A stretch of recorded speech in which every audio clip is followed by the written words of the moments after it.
What's up, KG? At welcome back sa ating channel. Yan, so kung mapapansin nyo, iba yung ating naka-flash ngayon dito sa ating screen, no? So gusto ko lang itong daanan bago tayo pumunta tayo dun sa ating main topic about Binance, no? So dito, sabi ng Coin Bureau, CNBC really rolled up the receipts on Trump's Iran's claim. So the network just aired a video compilation dating back March 23 of Trump's repeatedly saying a deal with Iran is very close. So far, Trump has made 39 claims na okay na daw yung Iran, so magkakaroon na daw ng peace deal, while Iran has not accepted a deal once. So, 39-0 na yung score, no? So, napaka-unpredictable talaga na ni Daddy Trump, no? Sobrang, niya, no? Ganyan-ganyan ang ginawa na yung tariff war, tapos nung nagkaroon ng medyo, China naman yun, no? Tapos siya magkaroon ng tariff war, nagkaroon naman siya ngayon ng panibagong sa Iran naman yung naging issue. So talagang kung ikaw ay trader, talagang sunog ka ng sunog, wasak ka ng wasak dito sa mga ginagawa ni Trump na minsan parang okay na, bullish na kasi matatapos na yung war, ganyan. Tapos pagka naglong ka, biglang babawiin. No, hindi tinatanggap ng Iran. Tapos ngayon may panibago na naman na may panibago na naman peace deal na sure na daw to, sure na sure na. No? So napaka-unpredictable na. Hindi naman ito yung pinakang epekto talaga. No? Minsan ang mga news is nagiging dahilan lang ng reasoning nila para ma-justify yung pagbagsak ng market. Pero still, ewan ko. Ewan ko hindi ko pa masyadong naramdaman yung mga ganyan nung panahon ni Joe Biden, no? Kasi si Joe Biden kasi, tsaka si Trump din naman, no? Naabutan ko rin naman yung kanyang pero hindi pa naman ako nasa crypto nun. At si Joe Biden yun, naramdaman ko rin yung niya. At si Joe Biden talaga, talaga siya. Straightforward pagdating sa Pero hindi ko kumpara, syempre hindi naman ako, wala namang bearing yung aking sinasabi dahil hindi naman ako Amerikano, hindi naman ako bumoboto sa kanya. Pero still, masaya na lang din ako dahil nanalo si Trump. Totoo lang dahil siyempre pro-crypto yan. Pero siyempre hindi nang naman ibig sabihin nun pilit pa rin natin tingnan pa rin natin kasi sa totoo lang kung sa iba-iba rin. So parang sa Pilipinas din no? Pero kung ang magiging problema naman natin is kagaya nito na yung kanilang presidente hindi rin na malaman kung no? Pero at least may action. Siguro nagigets yun naman yung ibig kong sabihin, pero hiya mo na. Masyado kasing political ito, kaya mahirap din magkomento, no? Ang pino-point out ko lang dito, yung ang gulo-gulo na nangyayari tuloy sa market. Talagang busog na busog ang mga trader. Kung talagang pasok ka lagi dun sa mga trades mo, talagang ka. Pero kung ikaw talagang minamalas-malas din, inaalat talaga, kaya susunugin ka nito ni Trump, no? So meron naman tayo mga may mga contents tayo, lalo na nung nangyari na mga cryptocurrencies na hawak ni Trump o may influence si Trump kanyang sa Trump family, no? Ewan ko, no? Siguro bear market kaya talagang ganun, ang dami na lugi, syempre, no? Ang dami na rin nawawalan ng tiwala. Pero ganun talaga ang crypto, no? Meron talagang mga times na kailangan natin maging mas papanuri pa. At lesson talaga ito para sa atin na hindi tayo basta lang ma-hype dun sa token porket sikat or di kaya may magandang narrative na may magandang Yun, punta na tayo sa ating main topic. Natuwa lang ako dito kay sa CNBC dahil gumawa sila ng resibo. So yung ating pag-uusapan ngayon ay galing sa Bitpinas, no? So talagang sukin-suki na ako ng Bitpinas, lagi na ako nandito. Kung mapapansin niyo yung mga reaction at saka mga views din ng Bitpinas dito sa Twitter, so yung mga 138 lang, yun talagang hilig ng mga tao, yung kagustuhan ng mga tao about sa crypto, talagang sobrang baba ngayon. No? So, normal naman yun lalo na pag bear market. Ngayon, hindi naman kasi ako nandito para sa hype or para sa Gusto ko kasi madokumento rin lahat ng mga gagawin ko ngayon, no? Lalo na ngayong bear market. Kasi sa totoo lang guys, ang pinakapaborito kong sa pinakagusto kong pakiramdam kapag cycle sa market is yung bear market. Kasi wala talaga dyan. Sa totoo lang, mas stressful ang bull market kaysa sa bear market. Kasi sa bear market, yun lang, nakita mo yung mga hold mo na bumabagsak, bumababa. Pero tapos na ako dun eh. No? Ang pinakamahirap guys na maramdaman is yung mataas na yung token mo, hindi ka nakapag-TP. Tapos, unti-unti nang bumaba. No? Parang hindi mo alam kung kailan kukunin yung profit mo. Kailan ka mag-take profit. So, naging weakness ko nung last bull market is take profit. So, kailangan is, yun ang sunod kong pag-aaralan ngayon pagdating dito sa panibagong bull run. No? Yan, so nasan na ba yung juice natin? Babalik-balik ako. Okay, punta na natin yung kanya. Rapin ko lang Ayan, dito. BSB, sabi doon sa balita, BSB neither Binance nor Black-Scholes currently hold a VSP license in the Philippines. So wala palang lisensya pa. No? The central bank clarified that a participation in the SEC regulatory sandbox does not replace separate licensing requirements under BSP rules. No? So yung binigay ng SEC para makapag-regulate doon sa sandbox ng system ng SEC para doon sa Binance under Black-Scholes is hindi pala yung kaparehas, no? So, malaking balikatan na naman ito tungkol dun sa Binance. At sa posibleng pagbalik nito sa Pilipinas, nako. Pero siyempre, bago tayo ma-excite, may mas mahalagang detalye na talagang nilinaw mismo ng BSP dito sa news na ito na dapat maintindihan natin ng bawat retail investor, no? Ngayon, dito sa mismong simpleng version ng balita, no? So ibubuod ko na lang sa inyo para hindi na kayo mahirapan. Pero pwede nyo din ma-check yung mismong article about dito, no? Sinabi kasi dito ng BSP na ang Binance yung local partner nga nito na Black-Scholes ay wala pang BSP license or virtual asset service provider license sa Pilipinas. Ang ibig sabihin lang nito, hindi pa sila officially licensed ng BSP para mag-operate talaga bilang crypto service provider dito sa bansa. Ngayon, baka sabihin ninyo, di ba nag-approve ng SEC? So dito nagkakaroon ng kalituhan no? Sa BSP, magkaiba ang SEC at saka BSP.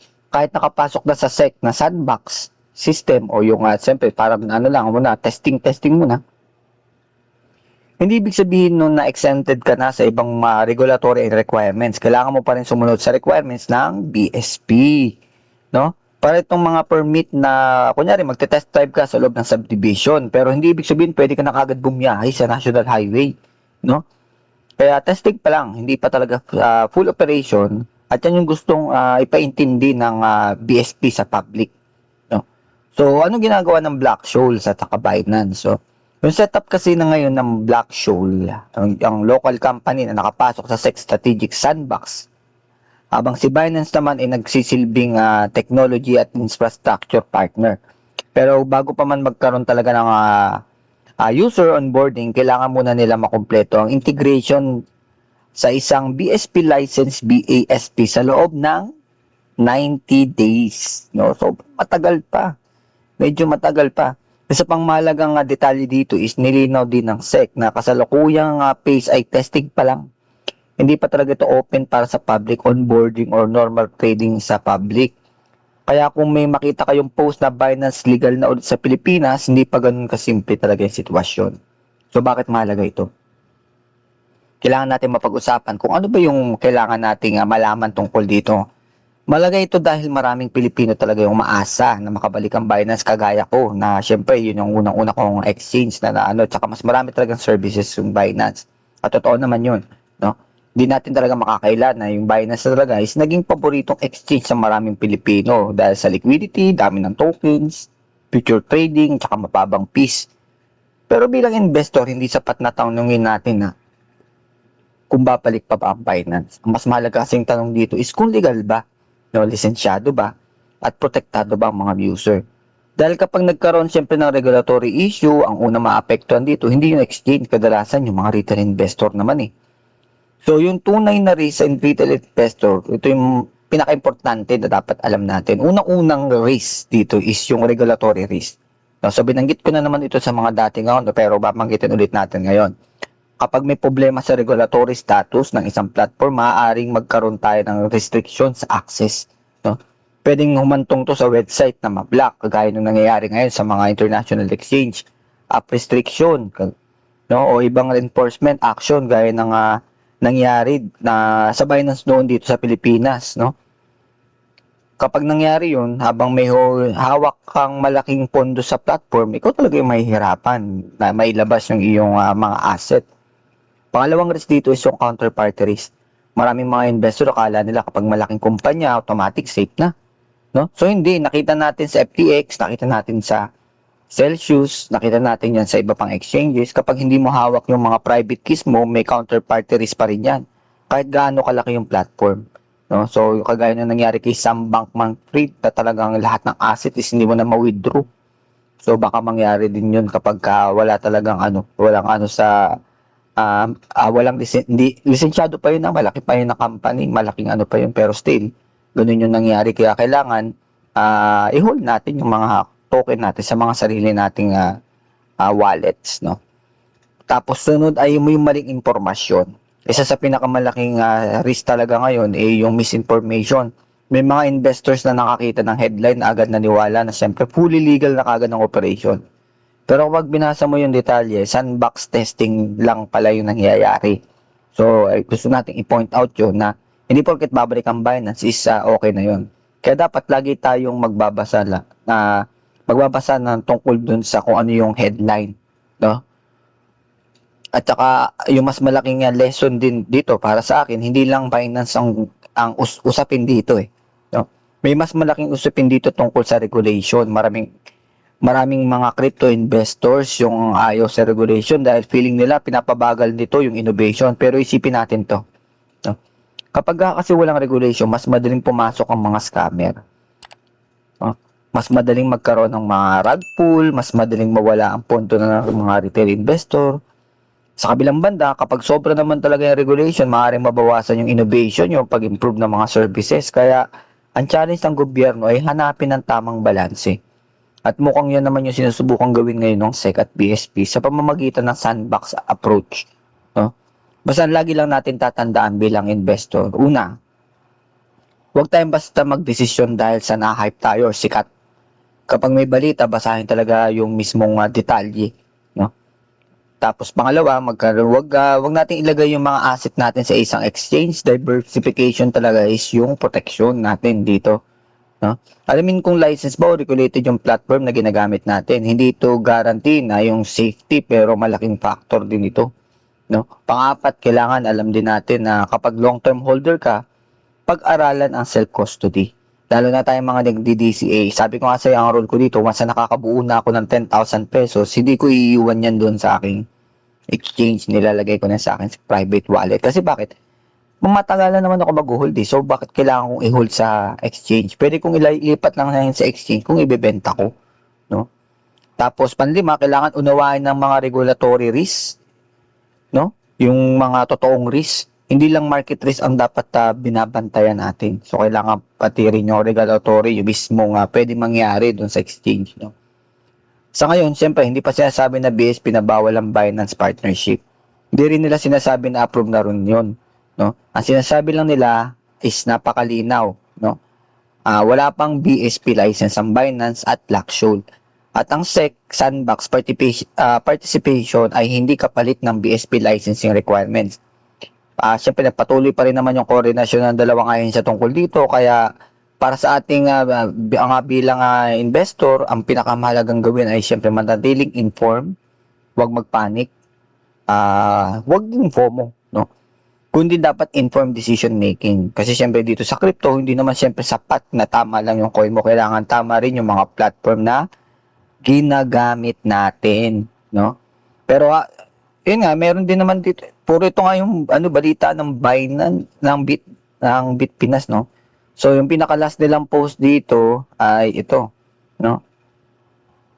So, yung pa rin naman ang article na yun, no? Pero, nakalagay, the central bank emphasized that sandbox participants must continue to comply with all applicable laws, rules, and regulation, no? So, doon naman may pag-uusap naman siguro yan sila. At saka isa pa, papasok pa lang naman dito sa Binance. Hindi, alam nyo, mas maganda nga yung ganitong sistema, nasa sandbox mo na para at least, bago, kaysa naman yung nangyari dati na nandyan na yung Binance, ang dami na nagsipasok, tapos saka bibigyan ng regulation. Napakahirap na lalo na hindi na makapag-adjust yung mga tao. Minsan, yung ibang tao sa totoo lang maniwala kahit sa hindi naman porket nagki-crypto nakatutok na sila doon o bantay na bantay nila. Minsan buy and forget sila Bumili sila sa Binance, may kakilala ako bumili siya ng Tron TRX. Pinabayaan niya doon yung kanyang crypto, tapos siguro worth 5,000 pesos ata yun. Alam mo nung huling tingin niya umabot na ng 32,000 yung pera niya. No, kasi inayaan na lang niya doon, naglagay lang siya isang beses, yung buong nakasabayan ko siya noong 2022. No, naglagay siya ng pera doon, tapos pinabayaan na niya. Tapos pagdating noong 2025, kinamusta ko yung kanyang wallet. Sabi niya hindi na daw niya, sa totoo lang hindi niya na daw matandaan kung ano yung password niya doon sa Binance, no. So tinuruan ko lang siya, nakuha niya yung kanyang dahil email lang naman kasi sa Binance, hindi naman kailangan ng seed phrase. Kasi email lang yun dati no, ewan ko lang ngayon, no. Tapos yun, nagkaroon na-access niya, nakita niya may pera siya doon sa loob ng kanyang wallet, at nakita niya meron siyang 32,000 doon. TRX yun, nakasabay ko siyang bumili ng TRX. Yung akin nga lang binenta ko.